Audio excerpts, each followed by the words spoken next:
بسم اللہ الرحمن الرحیم۔ السلام علیکم، آپ دیکھ رہے ہیں الف نیوز اور میں ہوں آپ کے ساتھ ماجد علی۔ شامل کرتے ہیں آج کی خاص خبریں۔ جنرل باجوہ کے نزدیک سیاستدانوں کی کرپشن بے معنی تھی۔ عمران خان۔ پاکستان تحریک انصاف کے چیئرمین عمران خان نے کہا کہ جنرل باجوہ کے نزدیک سیاستدانوں کی کرپشن بے معنی تھی۔ اپنے بیان میں ان کا کہنا تھا کہ جنرل باجوہ نے اس ملک پر بڑا ظلم کیا اور ہم ڈیفالٹ کے قریب کھڑے ہیں۔ ہماری حکومت میں 5% ڈیفالٹ کا خطرہ تھا جو اب 90% ہو چکا ہے۔ ان کا کہنا تھا کہ ہماری حکومت کے جنرل باجوہ سے اچھے ورکنگ ریلیشن تھے۔ انہوں نے مزید کہا کہ پی ڈی ایم صرف ڈرائنگ روم کی جماعت بن کر رہ گئی ہے۔ مسلم لیگ نون اور پیپلز پارٹی کے مفادات بیرون ملک ہیں۔ دونوں خاندانوں کے مفادات پاکستان سے نہیں تو ان سے میثاق معیشت کیسے کریں؟ عمران خان کا مزید کہنا تھا کہ نیب قوانین میں ترمیم کر کے 1100 ارب کی کرپشن کے کیسز ختم کروا دیے گئے ہیں۔ ملک پر قبضہ گروپ کا راج ہے اور جنگل کا قانون ہے۔ عمران خان کا کہنا تھا کہ قانون کی حکمرانی قائم کیے بغیر پاکستان کے مسائل حل نہیں ہو سکتے۔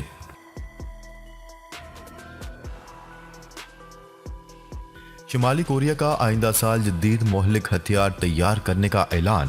شمالی کوریا کے supreme leader Kim Jong Un نے اگلے برس مزید جدید ہتھیاروں کے تجربات اور میزائل سسٹم کو اپ گریڈ کرنے کا اعلان کر دیا گیا۔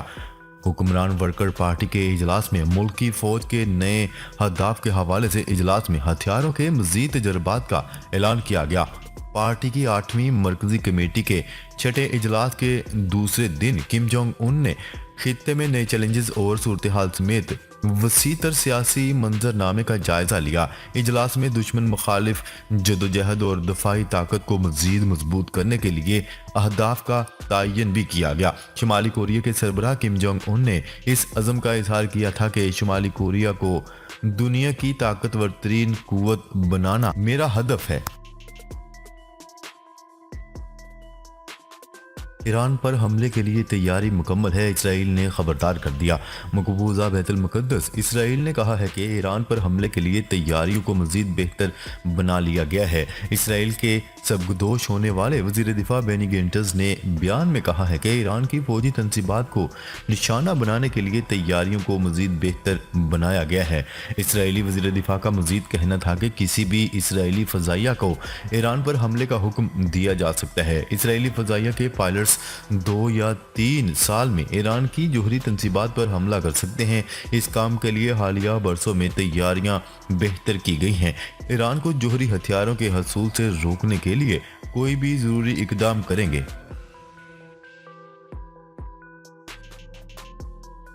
وزیراعظم شہباز شریف کی ترک صدر کو جنیوا کانفرنس میں شرکت کی دعوت۔ وزیراعظم شہباز شریف نے ترک صدر رجب طیب ایردوان کو پاکستان میں حالیہ تباہ کن سیلاب کے تناظر میں 9 جنوری 2023 کو جنیوا میں اقوام متحدہ کے ساتھ مشترکہ میزبانی میں منعقد ہونے والی بین الاقوامی کانفرنس میں شرکت کی دعوت دے دی۔ سرکاری خبرساز ادارے AFP کی رپورٹ کے مطابق دونوں رہنماؤں کے مابین ٹیلی فونک رابطہ ہوا، جس میں دو طرفہ امور اور بین الاقوامی معاملات پر تبادلہ خیال کیا گیا۔ وزیر اعظم آفس سے جاری بیان کے مطابق وزیر اعظم نے تباہ کن سیلاب کے بعد فوری امداد کی فراہمی پر پاکستان کے عوام اور حکومت کی طرف سے ترکیہ کی برادر حکومت اور عوام سے اظہار تشکر کیا۔ اعلامیہ کے مطابق وزیر اعظم شہباز شریف نے سیلاب سے متاثرہ علاقوں کی بحالی اور تعمیر نو کے حوالے سے درپیش چیلنجز کو اجاگر کرتے ہوئے پاکستان کی بہتر تعمیر کے منصوبوں کے لیے بین الاقوامی تعاون اور یکجہتی کی اہمیت پر زور دیا۔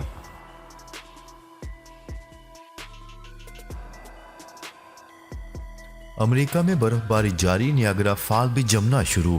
امریکہ میں دنیا کے معروف ترین آبشار اور سیاحوں کے سب سے پسندیدہ مقام نیاگرا فال بھی ٹھٹھرتی سردی میں جمنا شروع ہو گیا۔ عالمی خبرساز ادارے کی رپورٹ کے مطابق امریکہ اور کینیڈا میں ایک ہفتے سے جاری برف باری میں قدرے کمی واقع ہوئی ہے، لیکن نیاگرا آبشار جمنا شروع ہو گئی۔ کچھ حصے تو مکمل طور پر منجمد ہو چکے ہیں۔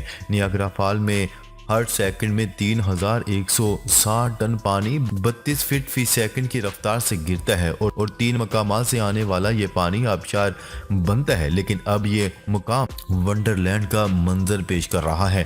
نیاگرا فال جو اب ونڈرلینڈ کی طرح دکھائی دے رہی ہے کہ تصاویر سوشل میڈیا پر وائرل ہو رہی ہے اور صارفین نے خوشگوار حیرت کا اظہار کیا۔ خیال ہے کہ رواں موسم سرما میں امریکہ اور کینیڈا میں آنے والے برفانی طوفان نے تباہی مچا دی ہے اور اب تک 70 سے زائد افراد ہلاک ہو چکے ہیں۔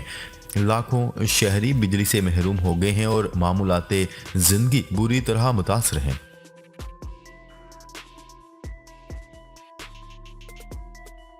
سابق افغان فوجیوں کو روس نے یوکرین جنگ کے لیے بھرتی کر لیا۔ اپنی حیثیت، وقار اور وجود تک کھو دینے کے بعد مایوس، شکستہ حال اور ایران میں پناہ گزین کی حیثیت سے مقیم افغان نیشنل آرمی سے تعلق رکھنے والے سابق فوجی یوکرین میں روس کے لیے لڑنے کے لیے تیار ہو چکے ہیں۔ ان میں زیادہ تر سابق فوجی ایلیٹ کمانڈوز ہیں جنہیں امریکی فوج نے خود تربیت دی تھی۔ ریڈیو فری یورپ کی رپورٹ میں بتایا گیا ہے کہ کئی گزشتہ سال طالبان کی جانب سے افغانستان کا کنٹرول سنبھالنے کے بعد سابق افغان فوجیوں نے امریکہ پر بے وفائی کا الزام عائد کیا ہے۔ ان کا مزید کہنا تھا کہ غربت اور سلامتی کے حوالے سے لاحق خطرات کے پیش نظر انہیں مجبوراً روس کے نجی فوجی گروپ میں بھرتی کے لیے پیشکش قبول کرنا پڑ رہی ہے۔ کچھ سابق افغان کمانڈوز ویگنر گروپ میں شمولیت اختیار کر چکے ہیں۔ یہ روس کے ریٹائرڈ فوجیوں کا گروپ ہے جو نجی کنٹریکٹر کی حیثیت سے یوکرین کے خلاف لڑائی میں حصہ لے رہا ہے۔ کچھ سابق افغان فوجی ایسے بھی ہیں جو ایران میں پناہ گزین کی حیثیت سے مقیم ہیں، تاہم گزر بسر کے لیے انہیں مزدوری کرنا پڑ رہی ہے یا پھر کچرے میں سے کھانے پینے کی چیزیں جمع کر کے پیٹ کی آگ بجھانا پڑ رہی ہے۔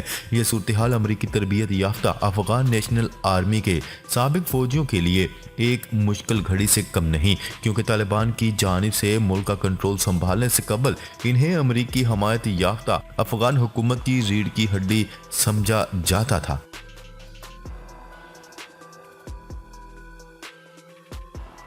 ڈھاکہ میں پہلی میٹرو ٹرین کا افتتاح کر دیا گیا، شہری خوش۔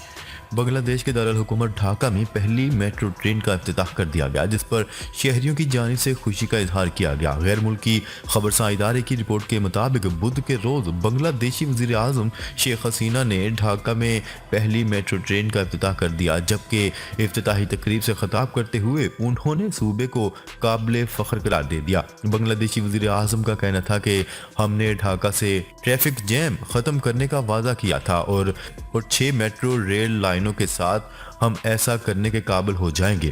ہر ٹرین پر ایک بوگی خواتین کے لیے مختص کی جائے گی۔ پہلی میٹرو لائن کی تعمیر میں تقریباً 6 سال لگے ہیں، جبکہ منصوبے کی زیادہ تر مالی امداد بنگلہ دیش کے بڑے ترقیاتی پارٹنر جاپان نے فراہم کی ہے۔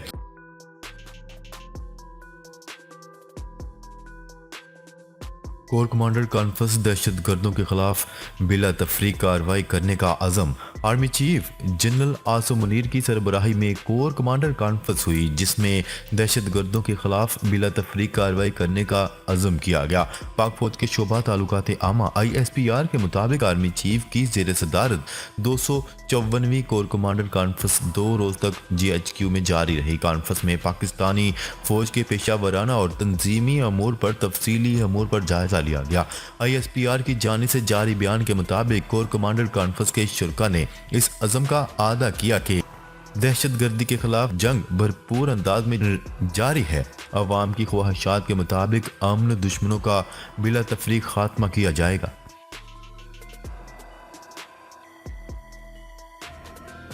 افغانستان میں نمائندہ حکومت قائم ہونی چاہیے، حامد کرزئی۔ افغانستان کے سابق صدر حامد کرزئی کا کہنا ہے کہ بہتر ہے کہ وسیع تر ڈائلاگ کے ذریعے تمام طبقات پر مشتمل حکومت قائم کی جائے اور آئین بنایا جائے۔ سابق افغان صدر نے امریکی میڈیا کو دیے گئے اپنے انٹرویو میں کہا کہ وہ افغانستان کو امریکہ، روس اور چین کے درمیان اختلافات کا مرکز دیکھنا نہیں چاہتے، کیونکہ جو 19ویں اور 20ویں صدی میں ہوا وہی اب ہوتا نظر آ رہا ہے۔ انہوں نے کہا ہے کہ طالبان اور ملک کے لیے بہتر یہی ہے کہ وسیع تر ڈائلاگ کے ذریعے تمام طبقات پر مشتمل حکومت قائم کی جائے اور آئین بنایا جائے۔ ان کا کہنا تھا کہ طالبان کے سینئر لیڈر سے بات چیت ہوتی رہتی ہے۔ اصولی طور پر طالبان بھی وسیع تر ڈائلاگ پر متفق ہیں۔ اس لیے وہ پر امید ہیں کہ ایسا ہوگا۔ حامد کرزئی کا مزید کہنا تھا کہ وہ نہیں چاہتے کہ افغانستان میں حکومت ٹوٹ جائے، تاہم نمائندہ حکومت قائم ہونی چاہیے۔ موجودہ صورتحال کی ذمہ داری امریکہ اور افغانستان دونوں پر ہی عائد ہوتی ہے۔ ناظرین، اب تک کے لیے اتنا ہی۔ مزید خبریں لے کر بہت جلد آپ کی خدمت میں حاضر ہوں گے۔ تب تک کے لیے اپنا خیال رکھیے گا۔ اللہ نگہبان۔